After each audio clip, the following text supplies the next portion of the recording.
You can't be serious, man. You cannot be serious! Well, now, he won't like me saying this, but who has joined us today for the podcast is one of the most eminent and successful and modest businessmen in a range of portfolios in this country. And I'd like to say he's a friend of mine. He is a friend of mine, and so much so that he doesn't do many of these interviews because he is a bit reticent and he's a little shy about being out in the public. But I thought, as it was coming up to Melbourne Cup time, we would ask the greatest authority on horse racing in Australia and maybe the world, because he studies it and he's won more Melbourne Cups. Now, I just quickly... This is Lloyd Williams, who's joined us. I quickly tell you, Lloyd, I know nothing about horse racing, so you'll be asked the most naive questions that but it might be refreshing, because I won't ask you the Dorothy Dix ones. So thank you so much for coming and doing this. Well, it's a pleasure, Sam. It's we can talk about all sorts of things of 60 years ago, can't we? No? We can. Well, I'm just going to tell you this. So it was a ham-fisted introduction, but you're a property developer. You started the Crown Casino in the entertainment complex down there. Yeah. You are a publisher and broadcaster. You were part of PBL with Kerry Packer. You were Hudson Conway developer with Ron Walker, the late Ron Walker. And you're a thoroughbred horse owner and trainer, and to that end you've won the most Melbourne Cups. Just seven of them. The latest being Twilight Payment in 2020. Yeah. And I just want to quickly ask you, you have a healthy rivalry with the late Bart Cummings, but Bart Cummings not really. He's a long way ahead of me. 112. No, but he's a trainer. You're not that. Well, I was trying to be a trainer up at Macedon. You know, I was trying my skills at that. But so have you won the most? My Melbourne son Cups? Retired me. You see, you don't think I'm that old, but he retired me and sold Macedon Lodge. But you've won the most Melbourne Cups as an owner. As an owner, quite right. Well, that's what I said, isn't it? But I've been at it for 60 years. Does everyone know on your podcast 60 years ago you kicked 18 goals? 18 goals for Geelong Grammar he kicked, but most of your listeners don't know that. Most of my listeners don't know I played football. And Bobby Lloyd. Davis came along and put him in the Geelong team straight away. You should be telling your listeners that, Sammy. Well, you've just told them, yep. Lloyd. Lloyd, so I'm. This is how well I'm for research. In 1981, Just a Dash. Yeah, that's right, with T.J. Smith. So the great T.J. Smith. We'll get on to T.J. Smith if you wish. You're going to have to embellish some of my questions. Just a Dash was, he was a good staying horse. He won the Adelaide Cup, and then he went on and won the Melbourne Cup. It was and T.J. Smith is Gay Waterhouse's father. Yes, and I knew that. I'm glad you knew that one. And doesn't know a lot about horse racing, this young man. No, but he's a young man compared to me too, by the way. Not that younger, substantially younger, and far better looking and much fitter. But listen, Gaze does a wonderful job with the horses now. Father was probably the greatest horseman I've ever met, including Bart Cummings. The greatest natural horseman I've ever met. Really? Grew up riding to school on a pony, T.J. Smith. What about Tommy Woodcock? Oh, a bit before my time. I know, but would you say he was... Tommy Woodcock, T.J. Smith was the leading trainer for 36 years in a row. That's an extraordinary achievement in any sport. I just know Tommy Woodcock trained Farlap, that's all. But he was a great man, but he goes back to Farlap, you know. So the reason we're in the museum, Sam. The reason I mentioned Just a Dash is because 1981 to 2020, that's a hell of a span for you to be involved in Melbourne Cup winners. You can understand why my son retired me at Macedon Lodge now, can't you? No, I can't, because you're a humble man, but you're a absolute excelled at it. And what I've got them all down here. They've mentioned all the Melbourne Cups. Which was the most satisfying? Most satisfying was probably 1985. I'll tell you who won that. What a nuisance. Yeah, he was a very interesting horse because he broke down in 1994 in the Sydney Cup, and we didn't think we'd get him back. And we got him back, and 12 months later, and he won the Melbourne Cup. So it was quite an achievement, that, and it was the first time that horses were ever used on a treadmill. We had a treadmill built for the first treadmill built for horses in Australia, and that's how we rehabilitated him. And where do you get the knowledge to get all these horses? You scour the world for them? You know, when you were stupid enough as a young man to have horses since 1966, surely to God you'd gain some knowledge, wouldn't you? You know, I sometimes wonder if I've got any knowledge. But you've got to source them, Lloyd. Hey? You've got to source them from somewhere. Oh, well, you do. You buy them as yearlings. We buy them from overseas. We buy them all over the place. Got a whole lot of horses at the moment, but you know, there's nothing outstanding. I notice. I noticed you bought a horse from the Aga Khan called Enzili. Yeah, that was a long while ago. I know it was, Lloyd. It was in 2000. You're doing a lot of research here. Well, John Ox brought it out here for us to run the Melbourne Cup. Greg Hall wrote it. Greg Hall. Yeah. He was a favourite of yours. He was a favourite of mine. Yeah. Yep. Mahogany, who didn't win Melbourne Cups, but Mahogany won 2 derbies and 8 Group 1 races. Greg Hall won every race on him. Do you know, I looked up Mahogany. I didn't know if it had won a Melbourne Cup or not, but I know you had that with Kerry Packer. Kerry Packer and I owned it together. And I thought, well, that's another horse that you've won the Melbourne Cup with, but I found out. I know that. I found out. 2 derbies was his major claim. It was Melbourne and Sydney Derby. So how did you come to... We bought him as a yearling. With Kerry? Kerry and I had quite a lot of horses together. We did a lot of things together, Kerry and I. I know you did, Lloyd. And we enjoyed ourselves. We had a lot in common, Kerry and I. We liked gambling, which was one of those things we liked together. We liked business. That's an interesting thing you say. Do you actually gamble? Well, I don't now, but I used to. Did you? Yeah, I was quite, well, you know, it was pretty natural for me, Crown Casino, wasn't it? Well, but some people are drug dealers but don't take drugs. Yeah, I know. Well, I don't take drugs. No, Lloyd, I was just saying, it was just... were you worried about that? No, but I was just saying... Some people own casinos but don't gamble. Some people sell drugs but don't take drugs. No, I had a background in gambling. Were you good? Were you good at gambling? Well, some people are not good. I don't think I lost much. I had a lot of enjoyment with gambling. Had a lot of enjoyment, actually. I'm sorry in some respects I'm not gambling now. But, you know, they've got all these corporate bookmakers now, and there's no fun in it. And the gambling, are you talking about gambling on horses or gambling at the casinos? Gambling on anything. Kerry and I used to have tremendous fun before we had Crown in Las Vegas. We used to go over there together by ourselves, and you never know, quite often we met some other people there from time to time. But, like who? I can't tell you that, Sam. Some personalities. But we used to have a lot of fun gambling. Stars of stage, and in London, screen, Frank Sinatra. Who did you meet? Oh, yeah, with all sorts of people like that. But we spent a lot of time in London as well with gambling. So Kerry and I had a lot together. What was the biggest? We enjoyed Channel 9 together. I know. We enjoyed the footy show. We loved the footy show when Sam did it at Crown, when Crown first opened. He had a late night afterwards. I won't tell you what happened, but anyway. Lost my licence for 18 months. He fell out of his car for some reason. But anyway, it was an unfortunate night. Not proud of this, Lloyd. No, but the car hit a bump in the road. That's what happened. I blew 1.9 on the breathometer. Well, it's... Lost it for 19 months. I think they spiked his drinks. Hmm? I think they spiked his drinks. And we filled in. We filled in. Bobby Valentine and I filled in when Whitney Houston couldn't turn up. You've got no idea how Sam saved a night for me. 2,000 people. 2,000 people in the Palladium at Crown. Yep. And the lady of the moment Whitney decided to stay in the cigar bar for the night, whatever else she was doing. I think she had a bit of the Bolivian booger sugar. Yes, and she did. And we didn't know what to do. Michael Gudinski had brought her out here. Michael came in and said she can't perform. And who saved the day?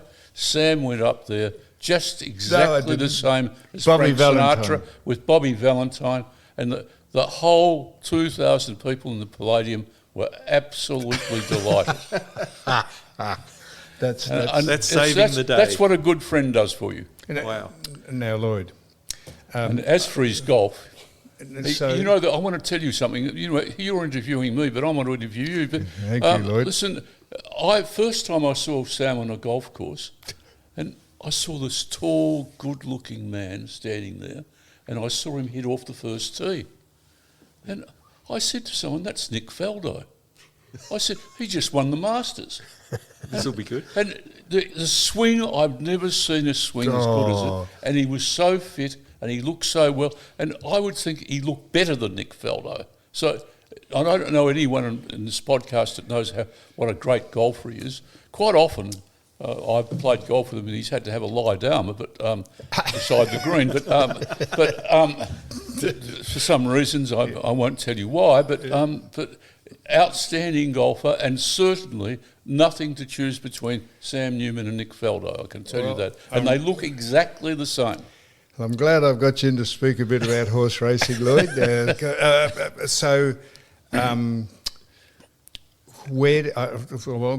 like to speak to you about the horse racing, but where did you get the vision, Lloyd, if I may, to start the Crown Casino? How did that start? Because it's put Melbourne on the map. Because Joan Kerner said that we were going to have. Joan Kerner put me on the TAB. As we told Kennett the other day, he didn't put me on anything. So she then decided that Melbourne should have a casino. Yep. And she was just immediately post John Cain. Yep. And she said that Melbourne should have a casino. I was a developer and I thought I was better than most. And I thought I should try and get the casino. And that's how it came about. And we were alighted on that South Bank site. Yep. We used to be a motor dealer. We owned a site up at the other end of Melbourne, which was the old CUB site, which we were thinking about trying on that site. We'd bought that off the brewery at the time. But we went back to South Bank, which was fantastic because it faced north into the city, and I think it enlivened Melbourne, didn't it, really? Absolutely, put it on the map if it needed to be put on the map. Yeah, and we competed against a few, it was tendered, obviously. We competed against a few of the American people at the time. You're too sharp for him, Lloyd, you were. We paid the government $375 million for the privilege of the licence. And we didn't get all the benefits for $375 million, especially when Kennett got to power. He took most of them off me. I know you're a great friend of his, and but you put your heart and soul into it. And that was the beauty of it. It was 53 weeks a year. I was putting in 26 hours a day. And that the personal I was there all the time. Sam, you remember? Was what made you remember, even when you were leaving at 4 o'clock in the morning, I was there. In the back of a police van. The personal attention of being on the job. I've always believed about attention to detail. Yeah, absolutely. Building things, I've always thought that if you build things or you run things, attention to detail is the major thing. So I had a good mate in Las Vegas, Steve Wynn, who was exactly the same, and I learned a lot from him. He opened Mirage in 1988, which was the first change in Vegas since 1972, and he had great attention to detail and learned a lot off him. He's a good mate of mine. So the Crown is not quite what it used to be now because of it's sad, isn't it, really? Various ructions that have happened. It hasn't got the internationals anymore, and it's tough. It's tough, But the chief executive is doing a good job. He's starting to reinvigorate his relationship with the city, which is a good thing. They'd forgotten the city to a degree, and I think that they're re-engaging with what's important. As you remember, when we started, we re-engaged with sport in particular. You did. And with Shane, great friend of yours. Warnie was really much part of our life, wasn't he? Yeah, part of your Warnie life. used to spend all his time there because you might remember his wife at the time was working for us, and he was sitting outside the Oak Room with his tongue hanging out, waiting for her to leave. Now, you mentioned Kerry. Do you want to talk to me about racehorses, do you? Yeah, and I do. Yeah. You're a great friend of Kerry Package. You sold the casino to Kerry. Sure, I did indeed, yeah. In 1999.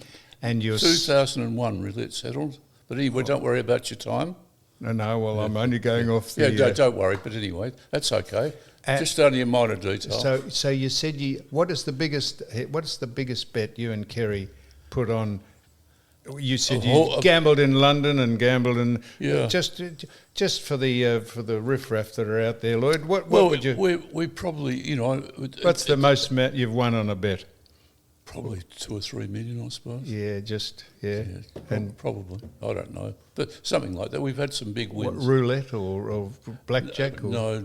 We played, when we were playing in the casinos, Baccarat. But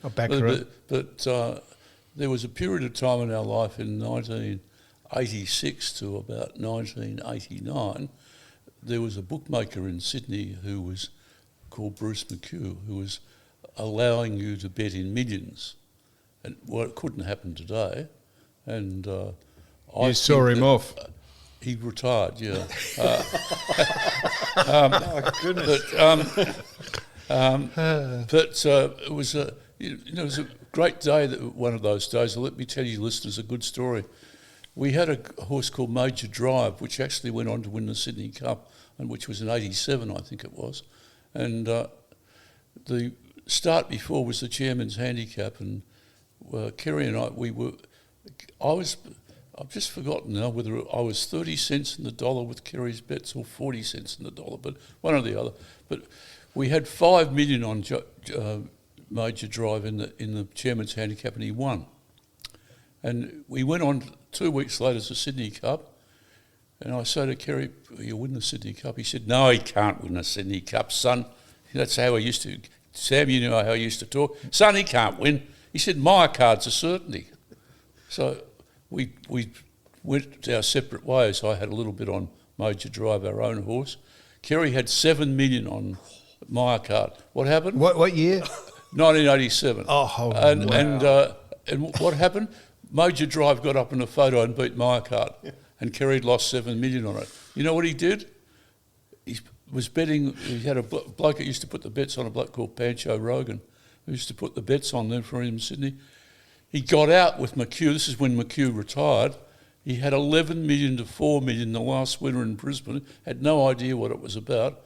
Got almost square, and McHugh said, "That's enough for me. I don't want to bet anymore." Never was a bookie again. Extraordinary. And it's hard to believe those figures, because today, if you ring up Ladbrokes today, you'd get 2 and 6 on a horse. You know, they knock you back for anything. Or Betfair or whatever the other ones are. So anyway, that's a race. Some of those stories apocryphal about Kerry, about... Kerry's extraordinary. About he met a millionaire or billionaire over there and said he owned this and that, and Kerry said, "I'll toss you for it," or something. Or what's that story? Give us that story. Yeah, that's a good story actually about Kerry. But you know, Sam, there's a lot of you know, we could be here for 3 days talking about Kerry Packer stories, but. You know, the great thing, the best story I could tell you about not gambling, Kerry was great in polo as well. Yep. You know, and he took up riding horses late in life. He was 47 when he took up riding horses, and he dominated polo for a period of time between Argentina, England and Australia. And he bought all the best polo players and horses. Yep. And he had most of his polo teams, if you're familiar. Up at Elliston. Yeah, he built Elliston for polo, but he also built a place called Fining Hill in England as well. And he had these polo players staying with him, etc., and they played a game at Windsor. This is Kerry Packer, a wonderful Kerry Packer story. He's driving the polo players home, and I don't know, Sam, if you ever drove with Kerry, but he's probably a bit like you. Road laws meant nothing to him. And, Thank you, Lloyd. And so he drove everything at 110. So he drove along some country roads, and I used to have to take relaxant tablets.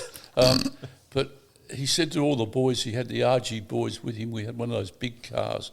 He said, "We've got to get something to eat." So we stopped in a country pub on the way back from Windsor, and the bloke said, "We're shut." And he said, "Oh," you know, and Kerry poured out, you know, which he'd always have 30,000 or something on him in cash, and he pulled out. He said, "Sure, you shut, are you?" And I can see this like yesterday. This is 30 years ago, and the bloke said, "Yes, I am." "Oh, all right, we'll go." Up he went. Next place open, the bloke said, "I'm shut." He said, "Well, could you just do something?" The bloke certainly did. He said, "Could you stay open? We want to feed the boys." Feed the and boys. The bloke said, "Yeah." The bloke said yes. Kerry gave him 200,000 the next Wow. day. Did he? True story.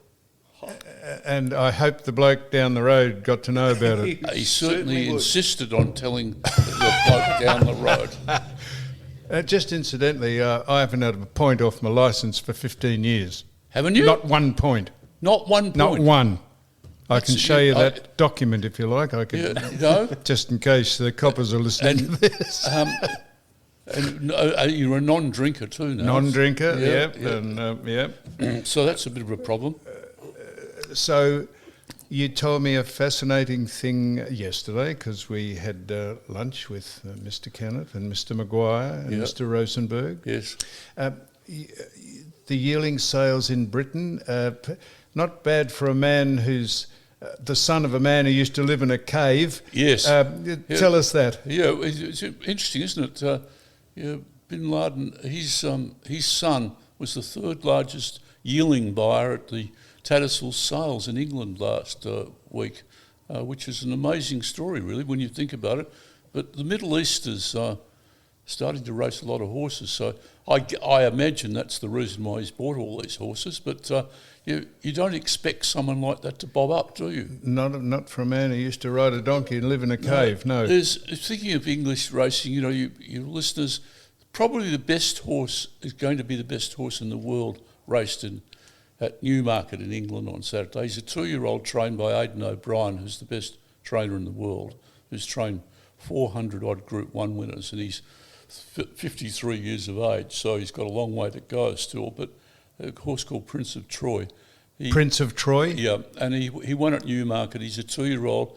And Ryan Moore, who is arguably today's the best jockey in the world, probably said he's as good a horse I've ever ridden.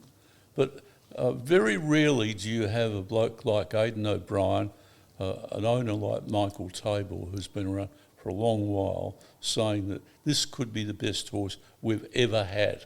And it raced at Newmarket in England last Saturday. Pardon this question, Lloyd, but is Prince of Troy a horse that He's would a horse run... by Justify. No, but is which it a was horse that would run Melbourne Cup distance? No, he's not. No, he's not. No, he's a miler. So you won't have him on the radar? He's a miler. No, he's a miler. They're comparing him to a racehorse called Frankel, who was the best horse in Europe, and they're thinking he's better than Frankel. So Pardon that's this what it is. again, but And I don't know how we've got onto that subject. So you were really asking me about my horses, weren't you? I was. So I was going... Next thing you're going to ask me about Joe Biden or someone. Just wait. I am asking you about your horses. What is the best... Which horse would you have liked to have owned that you didn't? Which horse that I'd like to have owned? I could mention a few just I off would the think- top no, of Tulloch well, or... not that I've owned a lot of mares, but I would love to have owned Winx, because I think Chris Waller did an outstanding job with training it, and she's been remarkable, absolutely remarkable. I think that was a great partnership in my racing life, and it's only recent actually, Winx, considering my racing life of 60-odd years. But Black Hugh Caviar? Bowman, the jockey, rode it for each of its win. Chris Waller trained it. Chris Waller is, I think, a great man for racing. He came from New Zealand. 2 great friends of mine, well, one certainly, the other went to heaven, but the Ingham brothers, who are chickens, and very old friends of Kerry's and mine. Jack was departed actually, but Bobby Ingham picked out Chris Waller when he first came from New Zealand and gave him a lot of horses, and he was the sort of man I would have said set Chris Waller on the way, whereas Chris Waller now is the leading racehorse trainer in the country, in Australasia really, probably. But so he trained Winx, but unbeaten, extraordinary, 1.25 miles, 3 Cox plates, outstanding, absolutely outstanding. Now, you're very close to the Packers because I notice James Packer named his son Jackson Lloyd Packer. Yeah. After you. Yeah. Yeah. Well, that's can't get a bigger compliment than that, can you? He's been part of my life since he was a young chap, of course, hasn't yes. he? You know, I suppose he has. He's old man as I were. You know, it's sad we lost Kerry because Kerry was much too young. You know, when you think, here I'm still going. But you know, it's, you're still going. Well, I am just going. There you're going, beautiful. But you're going to start back on golf again. Now I'm telling people this. Now you were a scratch golfer. No, I wasn't. I was on one. Yeah, well, pardon me, pardon for the hyperbole. Yeah, you're off one. Yeah. And I've played with you, and You've played quite a lot with me. I've played quite a lot with you. I played the day we went we beat Warney, didn't we? The day we went to the capital for the first time, which you, it was the first day I played as when the bloke punched me in the face. When was that? 1995, wasn't it? The bloke punched me Mick Hamill punched me in the face. I had my nose actually riding side saddle, and I turned up. What did you do? You know, Sam doesn't ever let me down. He was fantastic for us at Crown. I want to tell you, I was singing his praises. He's a bloke who never lets you down. John Newman doesn't let you down. No. Now, this day, he had an unfortunate incident that someone came to his door and hit him in the face. He did. And he had a commitment because we're opening the Capital Golf Course and we were going to play with well-known golf entrepreneur Tony Rosenberg for the opening of the golf course. And Sam, with a face that was somewhat dishevelled, still came along and was the life of the party. And with disconcerting with all the helicopters overhead trying to get photos of us. Just let me finish. Yep, sorry. I believe he shot 3 under par. He did nothing of the sort. Not embellishing that. No, nothing of the sort. Now, should Nick Faldo, he's like, I'm telling you. You're played one, and and you're just starting to take it up again. You keep saying you're just old and you're just about to drop off the edge of the planet. You're just making a renaissance. You're coming back to play golf. I'm going to try and play with you, and see whether we can take a couple of unsuspecting people on. You know that they give us a long handicap, and we'd get some enjoyment of taking their money, Sam, wouldn't we? I'm not. Tell me about the time that you took. Where are we on races or where are we? No, the golf again. We're on golf now. The biggest bet that the golf you won. Who were you and Daly? Did you know who was that? Daly, no. John, Daly and I got. You remember we had John out here quite a bit. Yes, John Daly. But you funded his gambling habit at the... We did, unfortunately. But I want to tell you about Johnny. You know, lots of people say lots of things about John Daly, but he's the most honourable bloke you could ever meet because it's well known he lost a lot of money in the casino with me. And you forgave him? Well, I helped him. Let's say I helped him. But he honoured every obligation to us. You might remember he came out for another 5 years and after that, and that was part of the deal. And he was here every time. And I can't speak highly enough of John Daly. But what I was telling you yesterday, you were talking to me about jockeys. And 2 great jockeys at the time were Shane Dye and Mick Dittman, the best jockeys in the country. But they were little thieves because they take you to the golf course and say they're on 16 and 17 or 20 or something. And John Daly and I went and played with them one day. And I think it might have been the year that John had won the British Open. But and I don't know what I was on, probably at that stage about 7 or 8 or 9 or something. And they robbed us. They're 4'6", and they robbed us, absolutely robbed John, and he was the current British Open winner. And they just told everyone they could find that how they'd robbed us. Yes, and could you tell us what they robbed you of? I think at the time it was 50 or 100,000. It wasn't huge, but you know, it just the principle of it hurt. You know, it's the only man I know that approached betting like that was Shane, of course. Shane was unbelievable, wasn't he? Shane was. God, we miss him, Sammy, don't we? We do, we do out at your course. Now, would you have ever put Michelle Payne, that great female? Would you ever put her on one of your horses? I have. Michelle's done actually quite a lot of work for me over a period of time. She used to write a lot of work for me, Michelle. Wrote quite a lot of horses. I like Michelle Payne. She's a nice girl, very nice girl. Another girl who's married to James McDonald, which is Katie Mannion. She's now called Katie McDonald, but she also at the same time wrote a lot of horses for me. We've had a lot of female jockeys, Jamie Carr. So we did get you here. Where did we get to?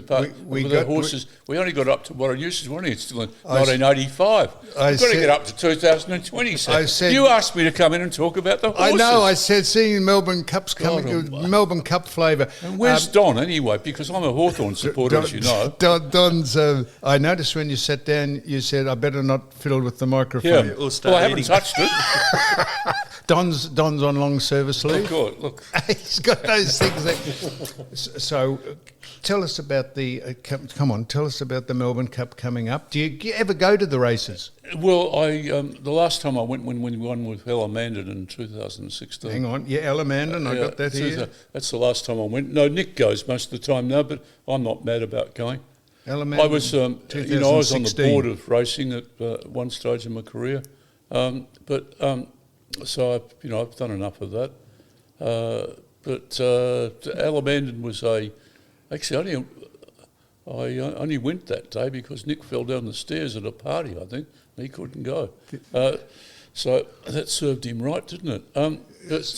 So if you were presented or offered a horse that you had faith in, that would you go again and buy the horse, or? Well, we buy horses still. We've got horses and we've got quite a lot of horses. So have we got any horses that are going to feature in a couple of weeks? Well, maybe Serpentine might run in the Melbourne Cup. He won the English Derby.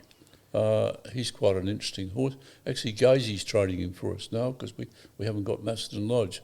But when you say may run in the Melbourne Cup, is that just a throwaway line? He's definitely going to run in the Melbourne. He could run in the Melbourne Cup. He could win it, you think? Yeah. He's got it's the ballot order. He's low down in the ballot order. Whatever that means. No. Oh, you don't? Okay. Well, what's that they mean? only run 24, and at the moment he's 31 on the line of entry, so he needs a few to drop out to get in the race. So is every horse in a ballot? Or does it go on performance? They're in order of entry. I see. And that's done on age and prize winnings. I see. So it's a qualifying. So he might get in the race. You never know. If he does get in the race, he's going okay. He's been up there with Gay, and he's come along okay. So he won the English Derby by 8 lengths. He was a horse I bought from Aidan O'Brien, but it's quite a while ago now. But he's a promising sort of horse. So he's got some sort of chance if he gets to the race. So you're well regarded. People solicit you for information about everything, business and horses, and you are an innovative man. Where do you get all your innovation from? Is it a gut thing that you're born with, or is it a study it a lot? Just like you, Sam, we read everything, don't we? No. And we're sponges. We listen to people. You've got to listen to people, don't you? Please don't compare anything I do with what you do, Lloyd. We were identical, Sam. We're absolutely identical. The only thing I didn't do was kick 18 goals in an APS game against Wesley. That's an extraordinary effort. So tell us some international figures that you've met either in racing or gambling, just for the benefit of the people who listen to this. Well, probably the most interesting person I've ever met in my life is Jimmy Goldsmith. Now, probably doesn't mean a lot to you, but in the 80s and early 90s, he was the leading takeover person in the world. Sir James Goldsmith. Acquiring businesses. In America, in Europe, in England. And why do you say he was He fascinating? was the most charming man. If you ask my wife, she said, I would leave you 10 times for him. But I remember we were sitting next to him at Great Hall Packer's wedding, and he's an absolutely charming man, but he had an electric mind and was capable of doing anything. I had a partnership with him and Sir Jacob Rothschild. We had offices in New York and Dallas in America, and it was in the early 90s, and he said to us that there was quite a recession basically in the early 90s in the United States, and there was the savings and loans went kaput in America, and Jimmy said, we've got to go over there and we've got to go and buy all the stock from the savings and loans because the government had taken it over. And, we went to a well-known firm at the time, Solomon Brothers in New York. Yeah. And I remember him saying to the man there, who used to smoke, Gottfried was his name, he used to smoke big cigars. It wouldn't happen in an office today. He said, what we want to do is we want to buy $2 or $3 billion of this stuff here, because he said we'll buy it for 30 cents on the dollar. And, it wasn't a business that he knew a lot of, this particular part of the business. I knew a bit about property, but he didn't know much about it. But he was able to focus on anything at all in terms of making money. He was a terribly highly educated Jewish gentleman, and as we were looking yesterday, Sam, about the populations of the Jewish people in the world, actually. Yeah, we mentioned that earlier on. We spoke a little about the war, not knowing a lot about it, but we said there were 15 odd million, half of them in New York and the other half in Israel. Yeah, that's it. Well, 7 million each. So he would be not unlike George Soros, who... well, it's similar. I don't know George Soros, but George Soros is an interesting bloke, isn't he? But, he's ripped the heart and soul out of the British banking system, didn't he? He did. He sold the pound. Yeah, that's where that's where he made all the money. And I have another friend called Joe Lewis that did the same thing. But Joey Lewis is he owns the Tottenham Hotspurs. And our friend from Australia has turned them round to be on top of the table at the moment. Isn't that extraordinary? Amazing, isn't it? Yeah. No, George Soros is... What's happened about the races? Yeah, but did I come in for the... we got up to what a nuisance. Efficient was one of the best horses I've ever had. Green Moon? No, but let's go back to Efficient. Right. In 2006, he won the VRC Derby. Did you name him? Outstanding, he was. Did you name him? Efficient, yes, I did. Do you name them all? I don't name them all. Some of them we bought, but we bought him as a yearling, and we named him as Efficient. And he was very, very impressive in the VRC Derby. And I thought he was so impressive that 4 days later, I entered him for the Melbourne Cup as a 3-year-old. Unfortunately, after the Derby, he wasn't absolutely sound, so we couldn't run him. So the following year, which has only been done twice, the following year he won the Melbourne Cup. A Derby winner in 2006, 2007 he won the Melbourne Cup. So that's only been done twice. So you have this is one of your talents, Lloyd, you have a gut feeling when you buy a horse that it's going to succeed for you. No, not necessarily at all. You buy it in hopes, Sam, in hopes. It's not an exact science, I've got to tell you. No, I would understand that. It's a difficult one, but we've got up to Efficient. And now we'll just slip straight up to Rekindling. No, we'll get to Green Moon. We haven't got time in this podcast. Yeah, no, we have. We can speak here for another hour. A Green Moon?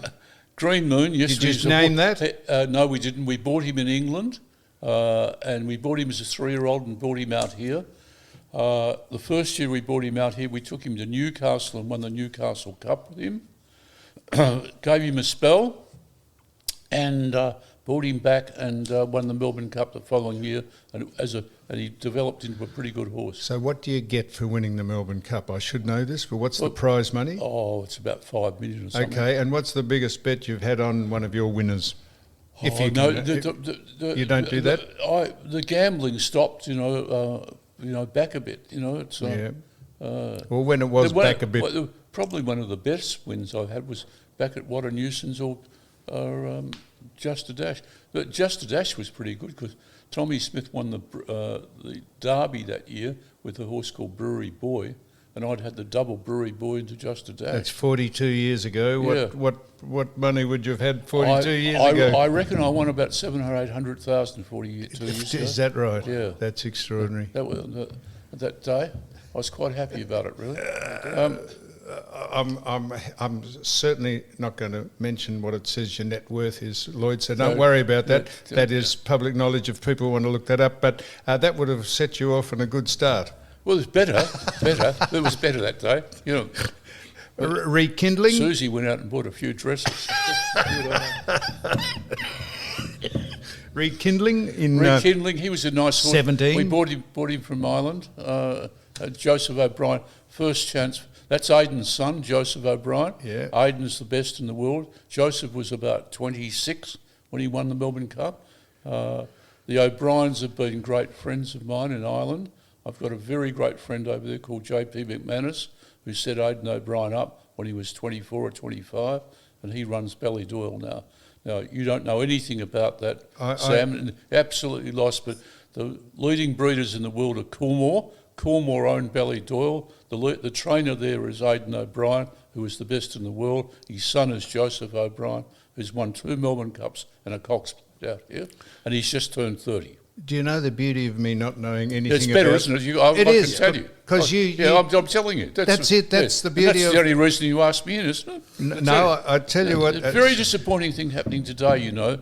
It's the Caulfield Cup this week, and it's the start. You know, they had the Guineas here last week, but in Sydney they had the Everest, which is a big event. I don't know if you happened to see it on television, but they got all the young people to Randwick last week for the Everest, which was good. They're trying to nobble the Melbourne Cup. Well, they did, but they're doing it well. I've got to give them a tick. You know, Do you? So they're doing it very well. But the Caulfield Cup starts this week, and we've got Caulfield Cup, Cox Plate, Melbourne Cup. Have you got... And the Gold Trip won the Melbourne Cup last year. Yep. Now, they're playing around, and I had great admiration for this chap until today or yesterday. Kieran Maher, who gets a lot of publicity now, he's the trainer. But Gold Trip won the Melbourne Cup last year. They're talking about whether they're running it in the Caulfield Cup this week or not, and they're not telling anyone. Now, one of the things you learn about when you win a Melbourne Cup, the horse is public property. I see. The punter out there in the street should be told exactly what you're doing. They've been going on since Sunday saying, we'll tell you next week or tomorrow or something when we're going to run him in the Caulfield Cup. Now, they accept this afternoon at 3:35 or something like that. All these little punters out there don't know whether to back it or not back it, etc. So, anyway, it's one of those grumpy things I'm talking about. You know when you were grumpy the other day on this podcast? Well, I'm a bit grumpy about this because I think the average Joe in the street should be told immediately because and particularly about an ex-Melbourne Cup horse because that's public property. So if the latest time they can nominate it is 3:35 or something today, this afternoon. Well, then how much notice do the punters They need? should have told the punters on Sunday or Monday or something. Or to get better odds. They're out there having a bet, you know. I see. There's into the Caulfield Cup and the Melbourne Cup. Everyone out there in the street wants to have a bet. Well, who do you think? I don't know what's going to win the race. Don't ask me that. But who do you? What horses are prominent, likely winners in the Caulfield Cup? I don't understand the question, please. Who do you think might be a good thing to bet in the Caulfield Cup? Oh well, there's a lot of chances in the Caulfield Cup. But you want me to read them all out to you? I want just one. Oh, let me have a look. I can't remember all the horses now. I've brought them in here because I thought you might even ask me this. Well, I'm asking you now. Well, the horse I'm talking about is Gold Trip. Yes. He won the Melbourne Cup last year. I think Montefilia, Without a Fight, Breakup, Francesco Guardi, and West Wind Blows. So and Solicum. Now, all those have got a chance. They run 18. So you've for actually... the life of me, if I was back gambling and you said to me, yes, your life depends on this. This is what I'm asking. I wouldn't know where to go. You wouldn't? I wouldn't know where to go. Well, honestly. Well, just if you're going to take a chance with your life, which one would you have a crack at? Oh, west wind blows. Would you? I reckon 8,000 people will be back in that in about a minute. West wind blows, Including me. Yeah, he's a European horse, but it's hard. It's hard to pick the winner of the Caulfield. I don't even know where the barrier draws are. They haven't done the barrier draws yet. So you'll love this question, Lloyd. Yeah. So the winner of the Caulfield Cup can be a starter in the Melbourne Cup because they're the same distance. No, they're not. One's a mile and a half and one's 2 miles. You know, we need to get back to... Is that a hell of a difference? 2,400 and 3,200. Is that a hell of a difference? It is a bit of a difference. Quite a lot of horses that run 24 don't run 32. Now, people, besides all this stuff, you got an Australian sports medal for getting troubled teenagers to learn how to sail. You sponsored and funded that. See, there's the philanthropist in you. No one knew that until me. I didn't know that until... Yeah, well, we won't worry about any of those sort of things. Won't we? We do a lot of things, and one of the things that we do... We don't like to brag about. And I do a lot of things with my friend Foxy, and providing that they don't talk about it, we like doing it. No, that's not an area we'll talk about, Sammy. Well, Lloyd, I did say at the start, I said you're a modest man who doesn't like to do probably these interviews, but... I certainly don't like doing these interviews, do I? No, I think you've liked doing this. Am I interviewing you or you interviewing me? No, you've liked doing this because, you have liked doing this. I know that because you do it with your tongue in cheek and you send me up as much as most people do, and I like that. Lloyd, is there anything else we could ask you? I don't think there is. You Tell us something. You missed out on a few Melbourne Cup winners, but anyway, No, I didn't. No, I didn't. I mentioned more. No, you haven't. No, you haven't done them all. I have. No, there was 7 of them. I've mentioned them all. Just a dash. But I was coming in here. Green Moon. I was coming in here to tell you about each one's training, where they came from, their pedigree, everything about them, what we did with them in the lead up to the race, and you haven't done any of that with me. Well, I read them all out. I'm used to going and dealing with a racing person. Twilight payment. Don't you want to? When we started training them, this one started 16 weeks before the Cup. And you go and brush them down yourself? Yeah, we do. You know? You do? Yeah, heavens. When I was at Macedon, I was there every day. You're brushing I know that. Hosing them down, brushing them down. Didn't you want to know all that? I want to know everything. No, look, don't worry anyway. I'll excuse you. I mentioned all the horses you've won? Yeah. Did you get on with Bart? I loved him. Did you? I loved him. Was there a nice, healthy rivalry there? It was because I was quite young, and I was. This is an interesting story for you, Sammy. Good. Only for me, this is interesting. That would be interesting not for any of your listeners, but this is interesting for me. 1963, I was with Bart. I had a great friend who's in heaven, who's a jockey called Bill Pyers, and we used to play golf together. I know the name. Great golf, great jockey. Used to love golf, and he had something close to my heart. We used to like playing against people at gambling, but Bart was the principal jockey for Bart. I used to drive Bill Pyers around at the time because he was tipping to me. You don't know what that means, so you were not a racing man, but he'd be telling me what he thought could win. I was a gambler. I'm a kid. It's 1963. You know, 1963 is the year you kicked the 18 goals, okay? Yeah. And you remember in that year, you don't remember this, do you? But sometime won the Caulfield Cup in 1963. Yeah, right, I don't remember that. You don't remember that? No. Well, the Caulfield Cup's on Saturday. 1963. 25 you'd be. Let me finish. Yes, sometime won the Caulfield Cup in 63, and the second leg of the double that day was Contemplar. Bill Pyers rode them both. Now, Bart was the leading trainer coming from South Australia, and he was young at that stage. I was very young. And he wrote a book, and he said, I met Lloyd Williams. He said he was Bill Pyers' chauffeur. It's in his book. Is that right? Yeah, it's a true story. The most expensive chauffeur in the world. Yep. You? Well, I was pretty easy to get in 1963. Now, Lloyd, finally, the great jockeys, Australian. I know you know Mr. What's his name? Frankie Detore. Frankie Detore. Yeah, I know you speak highly of him. Yep.